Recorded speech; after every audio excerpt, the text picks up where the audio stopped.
Police documented everything, or at least that's what they believed. Every statement, every piece of evidence, every movement surrounding the Gus Lamont case was carefully recorded, filed, and sealed into what should have been a complete picture of the truth. But when those same case files were revisited years later, something didn't feel right. At first, it was subtle. Small inconsistencies buried deep within reports, timelines that didn't quite align, witness statements that seemed to shift just slightly depending on when they were given. The kind of details that are easy to overlook unless you're looking for them. According to investigators, nothing significant was missed during the initial stages of the case.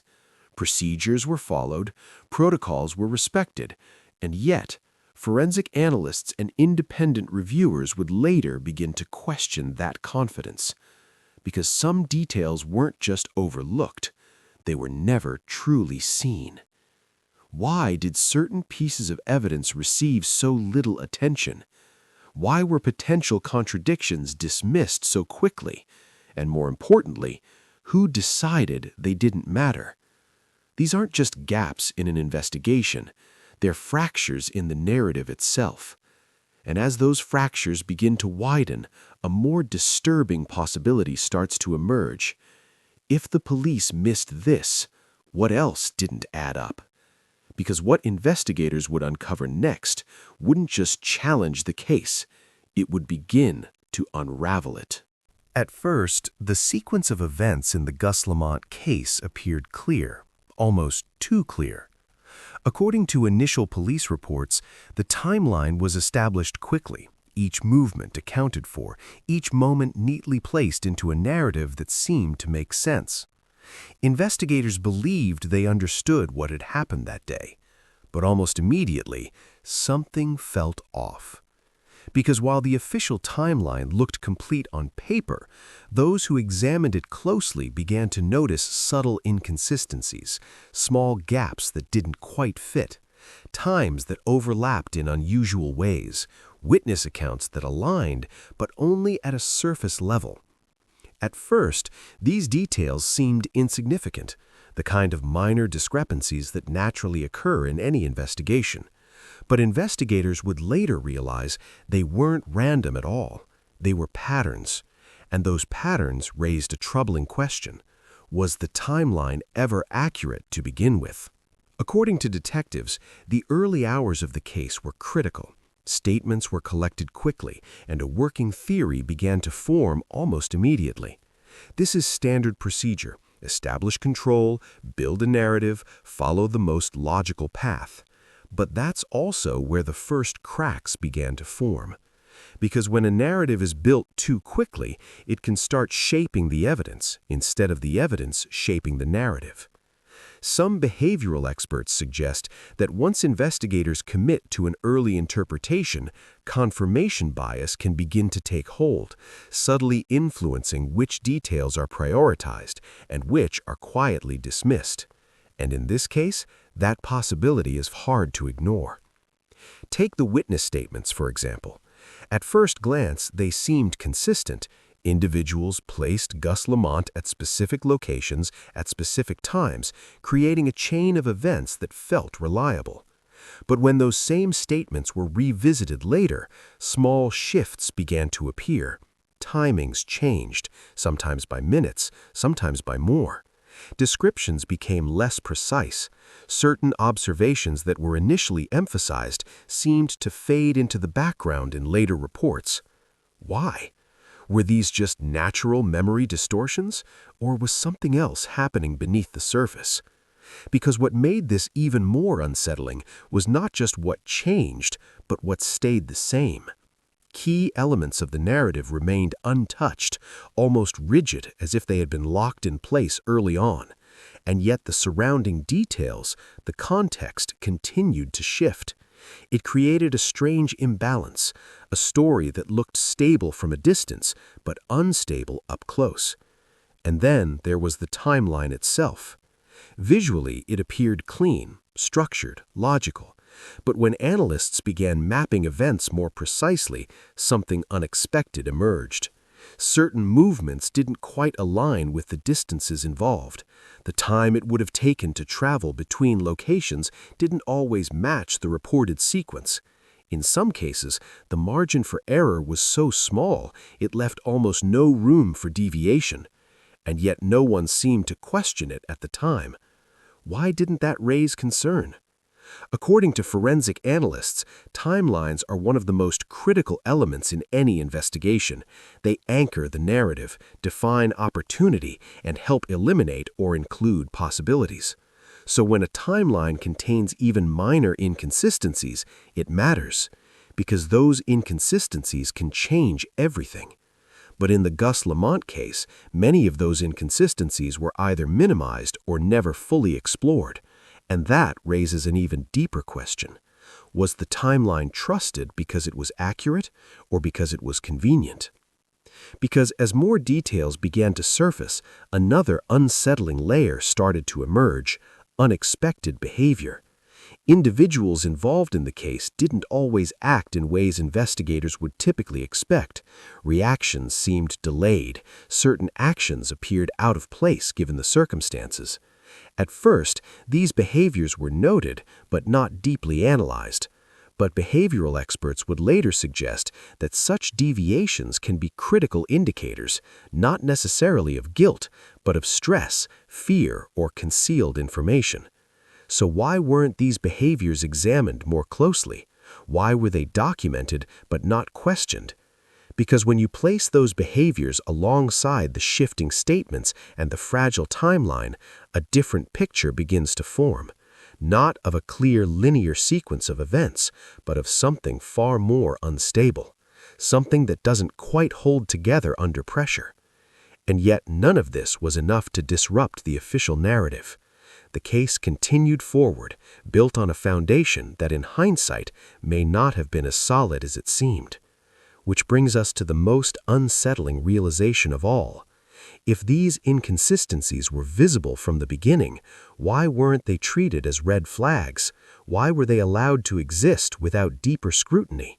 Because in investigations like this, it's not just the major evidence that matters, it's the small details, the overlooked moments, the things that seem unimportant until they aren't. And in the Gus Lamont case, those small details are everywhere, quietly embedded within reports, hidden between timestamps, buried inside statements that were never fully challenged. Individually, they might not seem like much, but together, they begin to tell a very different story. A story where the problem isn't just what happened that day, but how it was understood, or perhaps misunderstood. And as that realization starts to take hold, one question becomes impossible to ignore.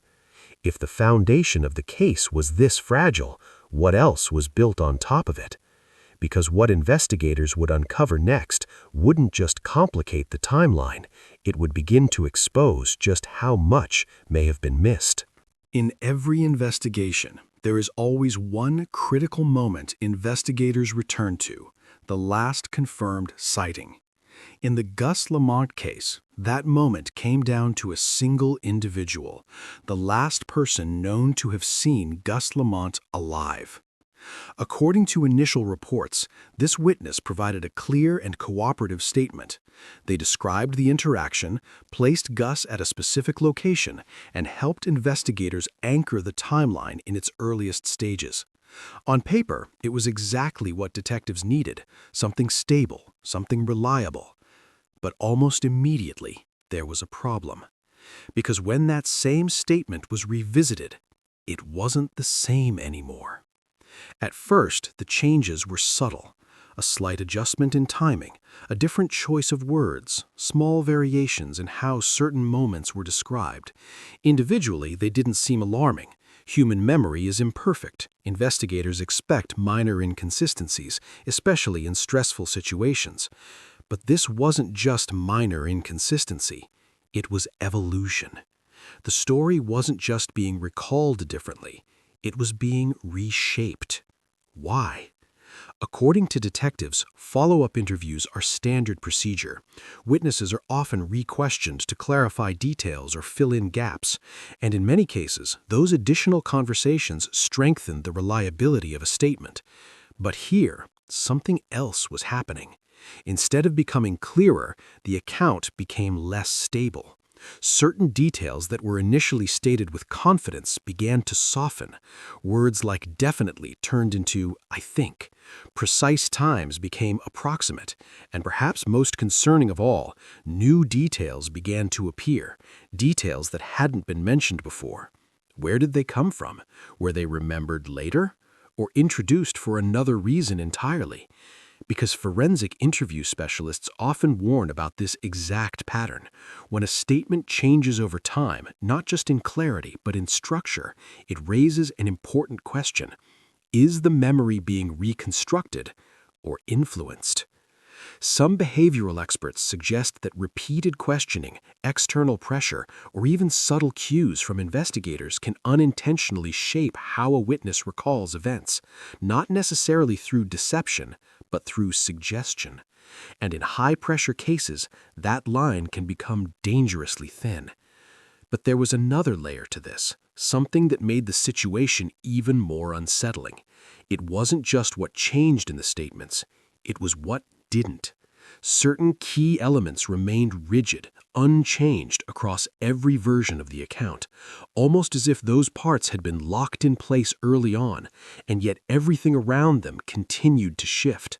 It created a contradiction, a narrative that was both stable and unstable at the same time, and investigators didn't seem to question it. Why? Because in cases like this, the last known sighting is more than just a detail. It's a foundation. It defines the final moments, the possible timeline, the window in which everything happened. If that foundation is unreliable, then everything built on top of it becomes uncertain. And yet, according to reports, the statement was accepted, logged, integrated into the official timeline without significant challenge. But when independent analysts later reviewed the case, they noticed something else, something even more concerning: the pauses. In recorded interviews, there were moments the witness hesitated, brief silences before answering certain questions, instances where responses seemed carefully constructed rather than naturally recalled. At first, those pauses didn't seem important, but investigators later realized they might have been, because hesitation in forensic psychology can indicate a number of things: stress, uncertainty, fear, or in some cases, the careful selection of words. But what was the witness feeling in those moments? Confusion? Pressure? Or something they weren't saying? The problem is, those questions were never fully explored. There was no deep behavioral analysis, no extensive breakdown of linguistic patterns, no attempt to understand not just what was being said, but how it was being said. And that absence is hard to ignore, because in modern investigations, witness behavior can be just as revealing as physical evidence. So why wasn't it treated that way here? Why were the inconsistencies noted but not pursued? Because when you place the shifting statements alongside the earlier timeline issues, a pattern begins to emerge, not of clarity, but of quiet instability. And it forces another uncomfortable question. Was this witness truly reliable or simply convenient? Because their account didn't just describe the last known moments of Gus Lamont's life, it helped define the entire direction of the investigation. And if that account was flawed, even slightly, then the implications are serious. It could mean that investigators weren't just working with incomplete information, they may have been working with distorted information. And that changes everything. Because suddenly, the case isn't just about what happened to Gus Lamont. It's about whether the version of events we've been given was ever accurate to begin with. And as trust in that final sighting begins to fracture, one unsettling possibility starts to take shape. If the last person who saw him can't be fully relied on, then when did the truth actually disappear? Because what investigators would examine next wouldn't just question a statement, It would begin to challenge the evidence itself. On paper, the timeline in the Gus Lamont case was precise. Investigators documented movements, logged calls, and arranged events into a sequence that appeared structured, logical, and complete. According to official reports, every critical moment had been accounted for. But when that timeline was examined more closely, it didn't hold. At first, the inconsistencies were easy to miss. A few minutes here, a slight overlap there, nothing that immediately suggested a major flaw. In fact, investigators initially treated these gaps as normal, minor discrepancies that occur in almost every case. But forensic analysts would later determine these weren't just small errors. They were missing pieces. Entire segments of time that couldn't be clearly explained, movements that were assumed but never verified, actions that were recorded without clear evidence of when or how they actually occurred. And the deeper analysts looked, the more those gaps began to expand.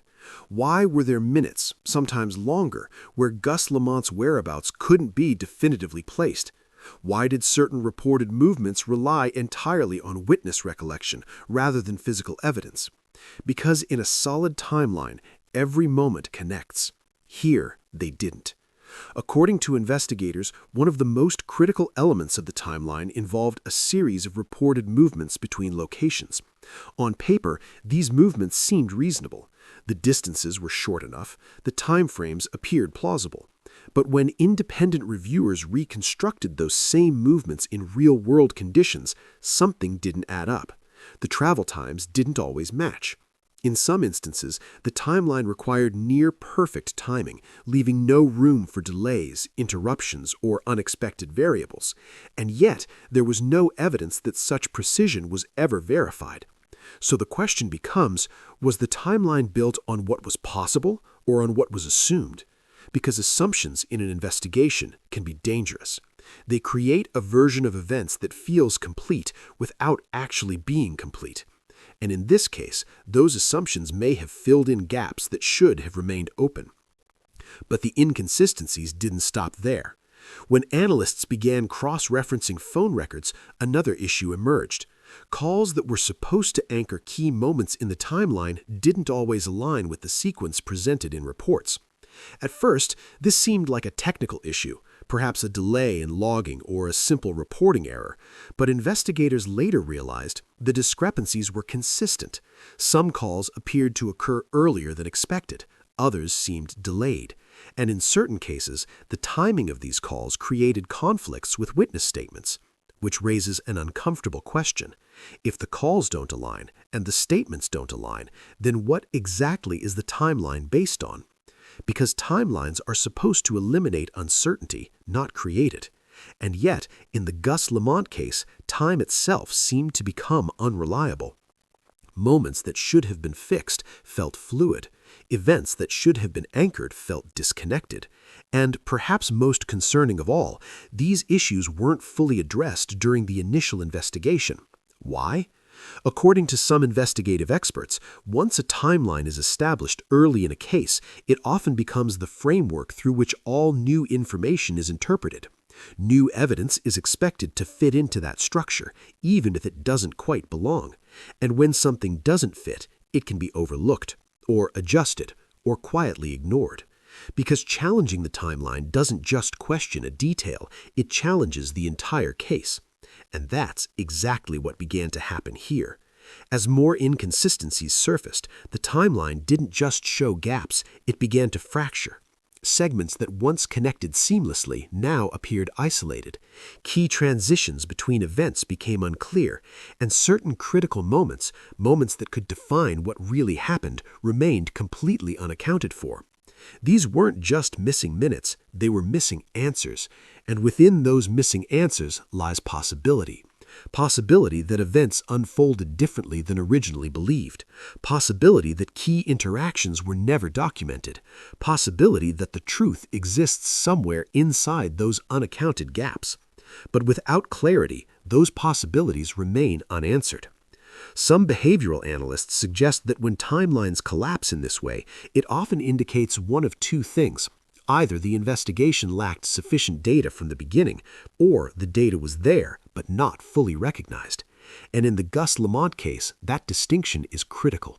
Because if the information was always there, hidden within overlooked details, misaligned records, and shifting accounts, then this isn't just a case of missing time, it's a case of missed understanding. Which brings us to an even more unsettling thought. If the timeline, the backbone of the entire investigation, can't be trusted, then what else was built on top of it? Because every conclusion, every assumption, every investigative decision depends on that sequence of events. And if that sequence is flawed, then the entire narrative begins to unravel, not suddenly, but slowly, piece by piece, minute by minute, until what once seemed like a clear story becomes something far more uncertain and far more disturbing. Because when time itself stops making sense in an investigation, you're no longer just searching for answers, you're questioning whether the answers you already have were ever true at all.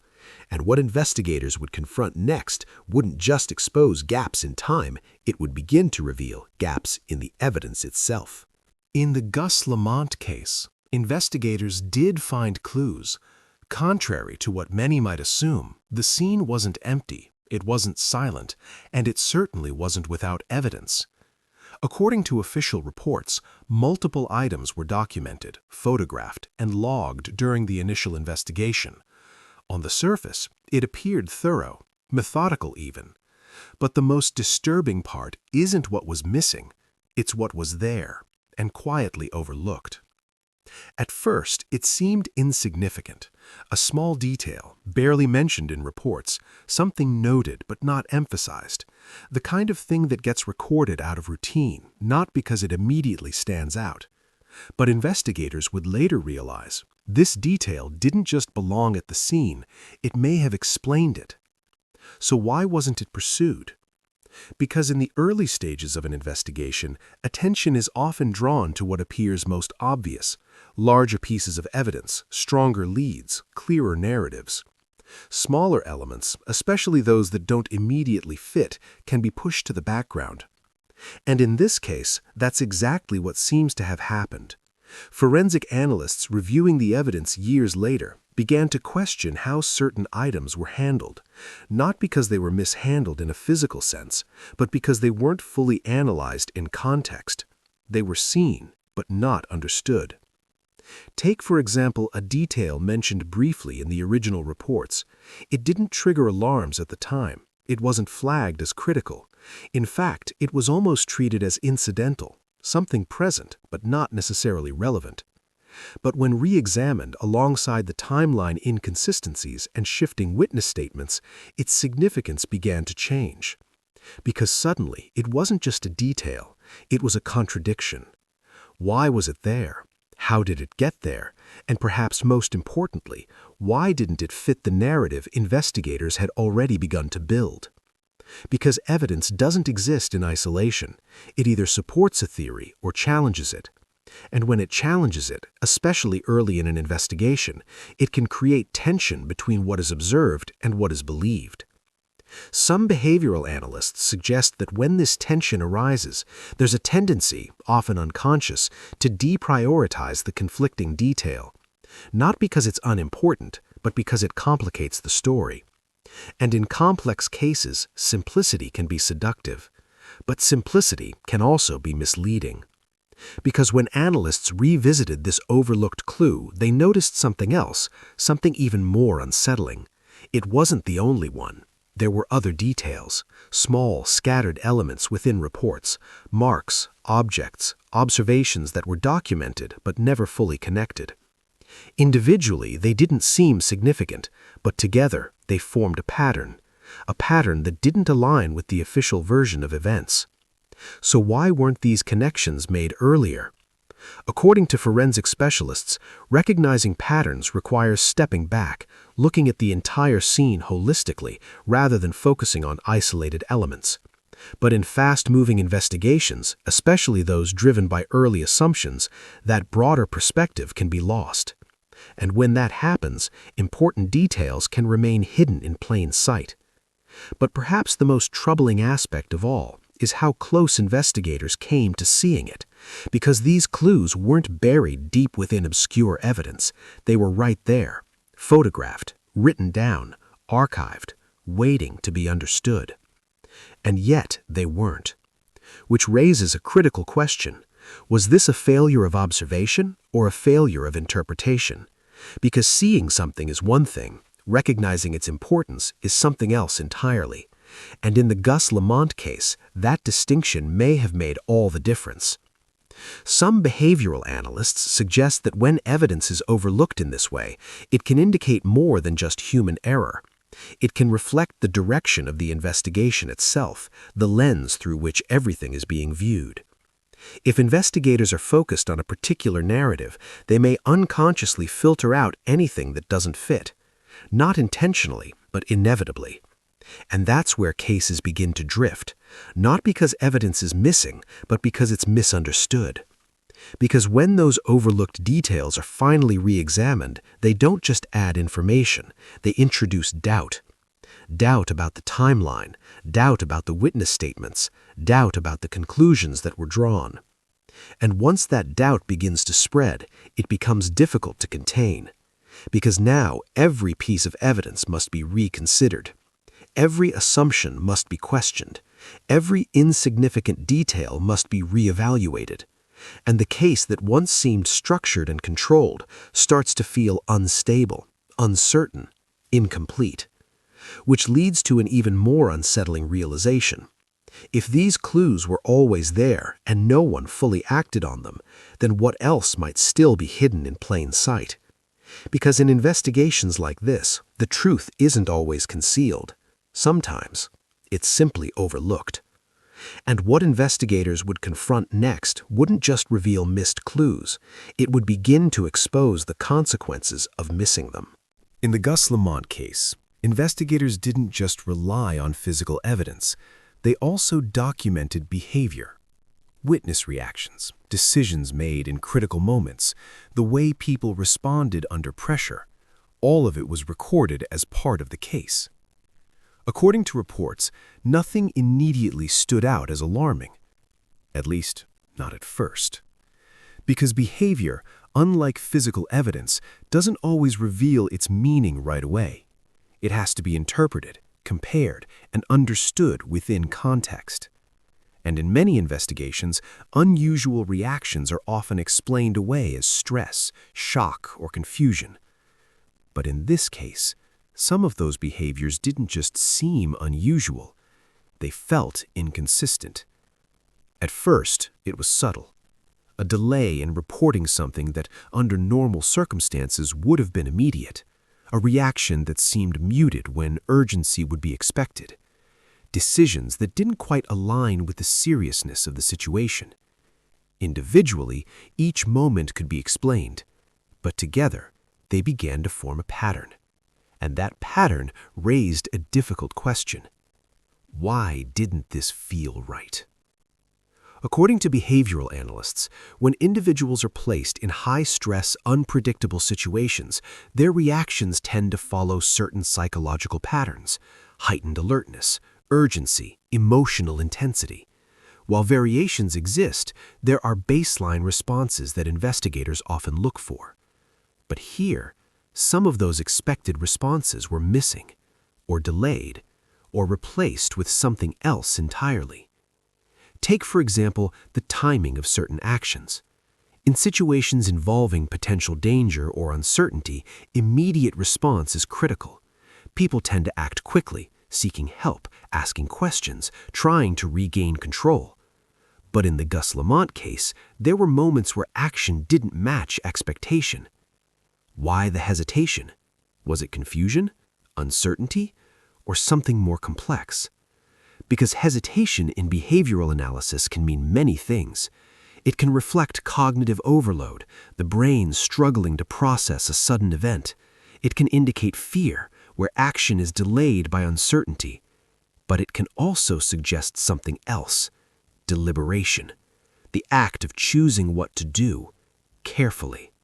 And that distinction matters, Because when behavior shifts from instinctive to deliberate in high-pressure situations, investigators begin to ask a different set of questions, not just what happened, but what was being considered. And that's where this case becomes even more unsettling, because alongside those delays, there were also inconsistencies. Statements describing reactions didn't always match the behavior that was observed or reported by others. Actions taken in the moment didn't always align with how they were later explained. At first, these contradictions were noted, but they weren't deeply explored. Why? Because as some experts suggest, behavioral inconsistencies are often secondary evidence, less concrete than physical proof, easier to dismiss, harder to quantify.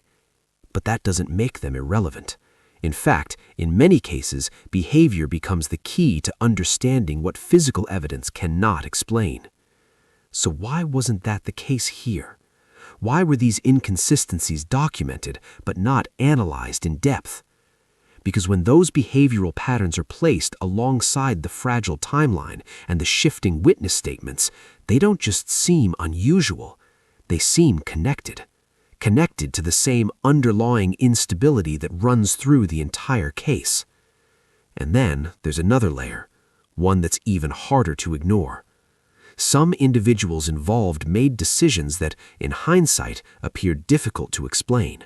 Not necessarily wrong, but unexpected. Choices that, given the circumstances, don't align with typical human behavior. At first, those decisions didn't trigger alarm, but investigators later realized they should have. Because behavior isn't random, it's influenced by perception, emotion, and information. When someone acts in a way that contradicts the situation they're in, it often suggests that their understanding of that situation is different from what others assume. So what did they know, or believe, that led them to act that way? Because when behavior doesn't match the known facts, it introduces a new possibility, that the known facts might not be complete. Some behavioral experts believe that in complex investigations, unexpected behavior can act as a signal, a subtle indicator that something beneath the surface isn't being fully recognized. Not necessarily evidence of wrongdoing, but evidence of misalignment between what happened and how it's being interpreted. And in the Gus Lamont case, that misalignment appears again and again. In delayed reactions, in inconsistent statements, in decisions that don't quite make sense when viewed through the lens of the official narrative. And yet, these patterns were never fully integrated into the investigation. They existed on the edges, documented, but not deeply questioned. Which brings us to a critical realization. If behavior is one of the most immediate and human responses to an event, and it doesn't align with the established version of events, then something is wrong. Because behavior doesn't just reflect what happened, it reflects what people believed happened. And when those beliefs don't match the narrative itself becomes unstable. So now the question shifts. It's no longer just about evidence or timelines or witness statements. It's about perception. Why did people act the way they did? What were they responding to? And what does that say about the reality of that moment? Because if the behavior doesn't add up, then neither does the story built around it. And as these contradictions begin to stack on top of each other, one unsettling thought becomes impossible to ignore. If the human reactions in this case don't make sense, then maybe we're not seeing the full picture. Because what investigators would uncover next wouldn't just challenge behavior, it would begin to question the conclusions themselves. There comes a point in certain investigations where everything hinges on a single detail, a moment where the evidence and the narrative are forced to confront each other. In the Gus Lamont case, that moment did exist. And according to later analysis, it changed everything. At first, the contradiction didn't seem obvious. The evidence had been logged. The statements had been recorded. Each piece existed within its own space, seemingly consistent when viewed in isolation. Investigators processed them as separate components of a larger picture, nothing unusual, nothing immediately alarming. But they were never truly placed side by side, not in a way that forced a direct comparison. And that's where the problem begins. Because when forensic analysts eventually aligned the physical evidence with the corresponding statements, something didn't match at all. At first, it seemed like a minor inconsistency, the kind of discrepancy that could be explained through human error or imperfect memory. But investigators would later realize this wasn't a small mistake. It was a direct conflict. The evidence indicated one version of events, the statements described another, and both could not be true at the same time. So which one was wrong? According to investigative protocol, when evidence and testimony collide, priority is typically given to physical proof. Unlike memory, physical evidence doesn't reinterpret itself. It doesn't change under pressure. It simply exists. But in this case, that principle didn't seem to fully apply. Instead of forcing a reassessment of the narrative, the contradiction appeared to be minimized, absorbed into the broader case without triggering a significant shift in direction. Why? Because acknowledging that contradiction would have required something far more disruptive.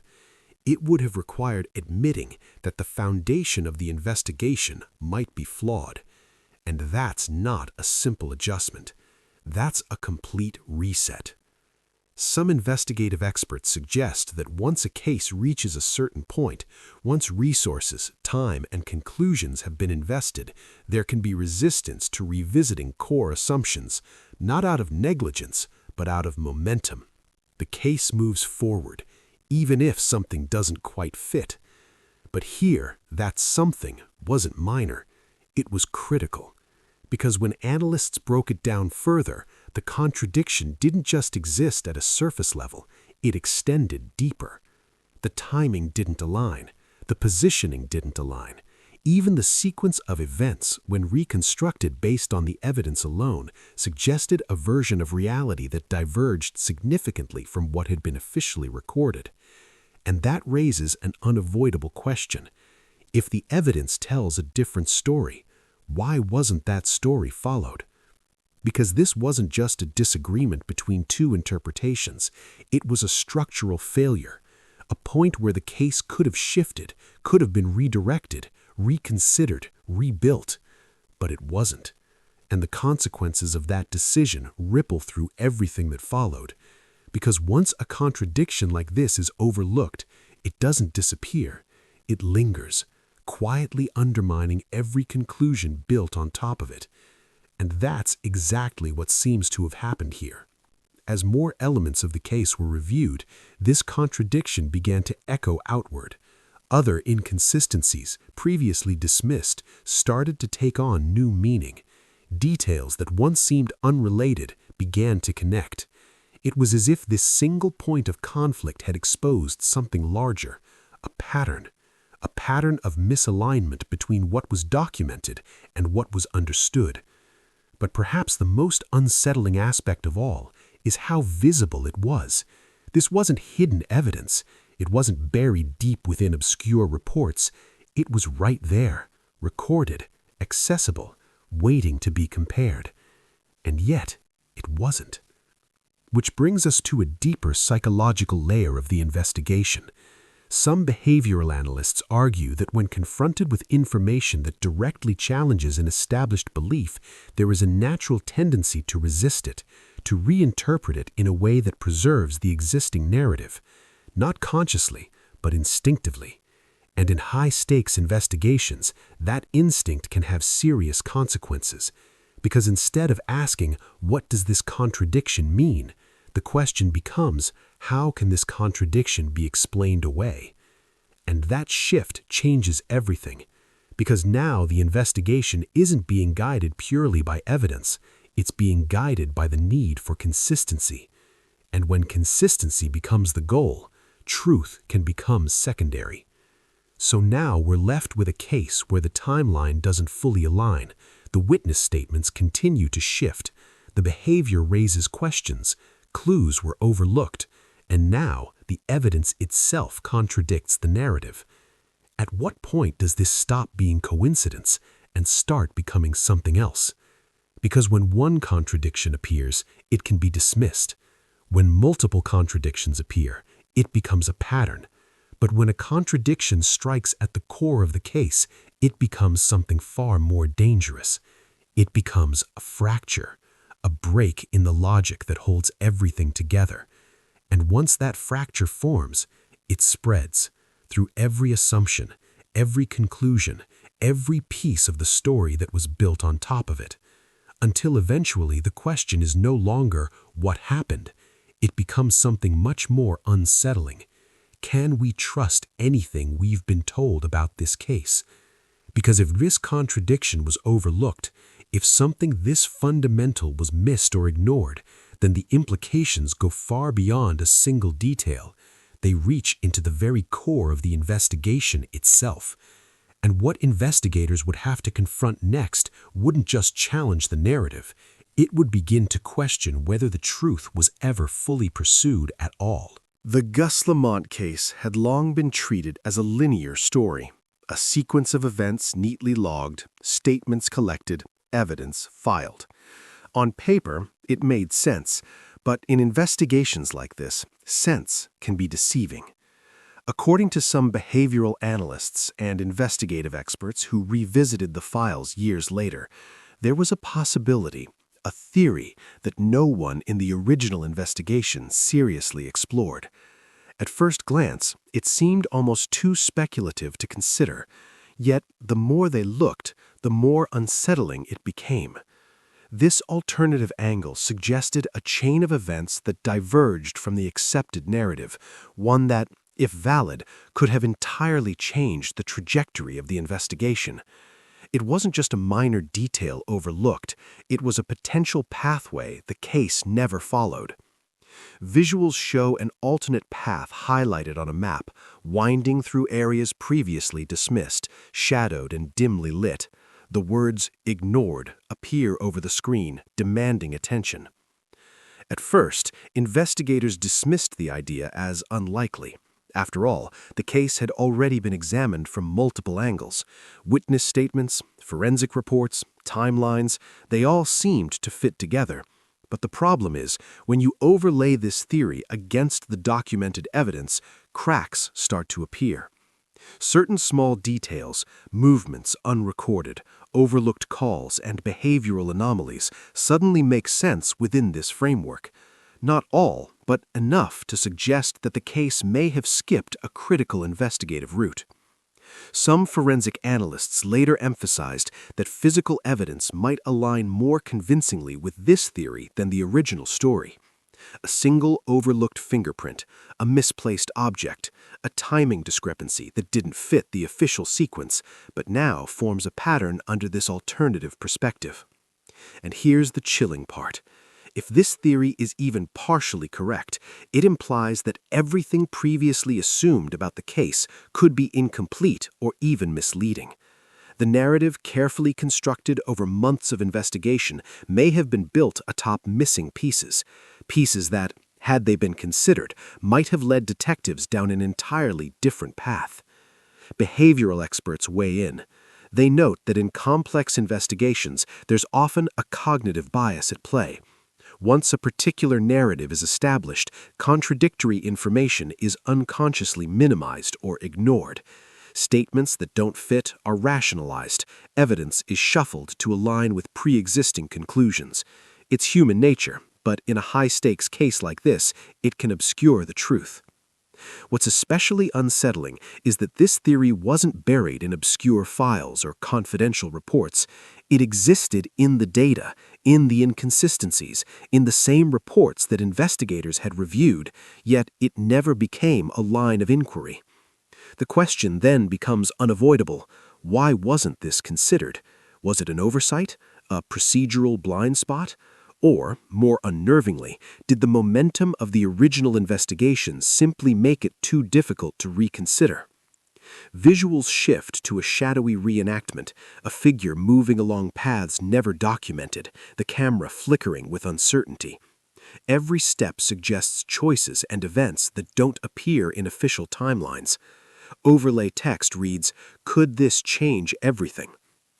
And while we can't say definitively that this theory is correct, the mere possibility raises a tension that cannot be ignored. It forces the mind to confront an unsettling reality.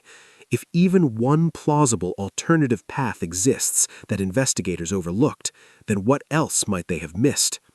This theory also reframes some of the human behaviors previously observed. Decisions that seemed illogical, reactions that were inconsistent, pauses in action, all start to align within this unexplored framework. Actions that once baffled investigators now take on a disturbing, coherent logic, one that the original investigation never considered. And that's the heart of the frustration, the tension, the psychological unease this case creates. Every overlooked detail, every ignored possibility, every contradiction that remained unexplored, when combined with this theory, turns the investigation from a linear puzzle into a labyrinth where certainty becomes impossible, and every answer leads to more questions. So, as we revisit this case through the lens of the theory that was never considered, the question lingers. If the police missed this, what else didn't add up? And more importantly, could the truth still be hiding in plain sight, waiting for someone willing to follow the path they never took? The shadow of that question hangs over every detail, every timeline, every piece of evidence in the Gus Lamont case. And for investigators, analysts, and anyone watching closely, it's impossible to ignore. The Gus Lamont case began with a straightforward sequence of events, or at least that's how it appeared. Police reports documented timelines, statements were collected, and evidence cataloged. But the more this case is examined, the more unsettling it becomes. Because here's the question that continues to linger, haunt investigators, analysts, and anyone who studies the files. If so much was missed, if so many details were overlooked or dismissed, then what else never came to light? Visuals show an empty crime scene at night. Streetlights flicker, casting long shadows over abandoned evidence markers. The camera slowly pans, capturing nothing and everything at once. Overlay text fades in. Some details were never found. At first, it's easy to imagine that the gaps were minor, small oversights, human error. But this case is littered with contradictions, ignored clues, and behavior that defies explanation. Each of these oversights compounds the tension, creating a psychological unease that is impossible to ignore. According to forensic analysts who revisited the files, there were multiple moments where the investigation could have shifted dramatically. A mark on a surface dismissed as irrelevant, a witness statement brushed aside for minor inconsistencies, a call or movement that didn't fit the recorded timeline. Each element, seemingly insignificant alone, forms a pattern of omission, a series of missed opportunities that now raise more questions than answers. Some behavioral experts note that when investigators operate under pressure, confirmation bias can subtly shape conclusions. Once a narrative is established, the mind tends to fit new information into that framework rather than challenge it. Could this have happened here? Could critical paths in the investigation have been overlooked simply because they didn't fit the accepted story? And the tension grows because this is not just about facts on paper. Human behavior throughout the case repeatedly didn't align with expectations. Delayed actions, contradictory statements, decisions that defied logic, all hint at a reality that was never fully seen, never fully understood. What makes the haunting question even chilling is the potential scope of what was missed. Entire avenues of inquiry may have been left unexplored. Evidence that could have shifted the trajectory of the investigation might still be buried in plain sight, or already gone.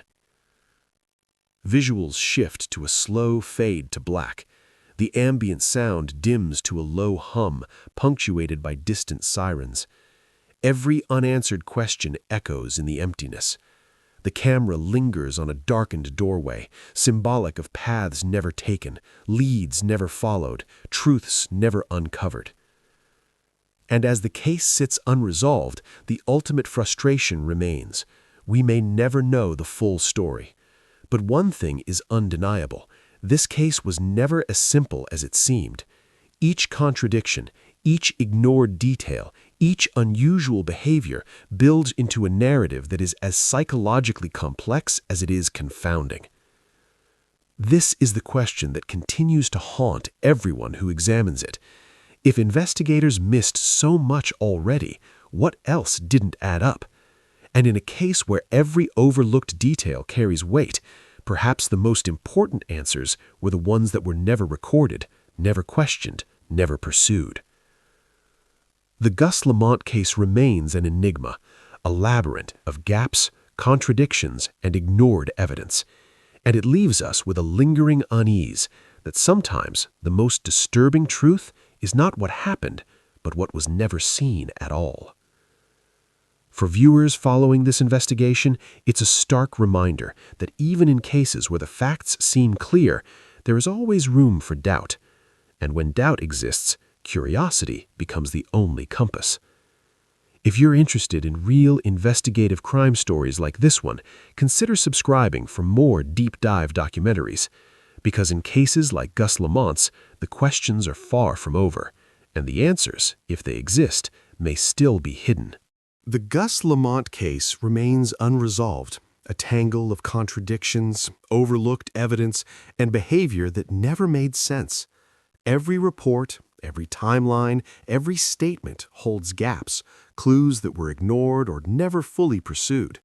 And the question lingers. If investigators missed so much already, what else didn't add up? Some details may never be found. Some answers may be gone forever. But one thing is clear. This case was never as simple as it seemed. For those drawn to the mysteries that hide in plain sight, the story doesn't end here. Subscribe for more deep dive investigations where every detail matters and every question demands an answer.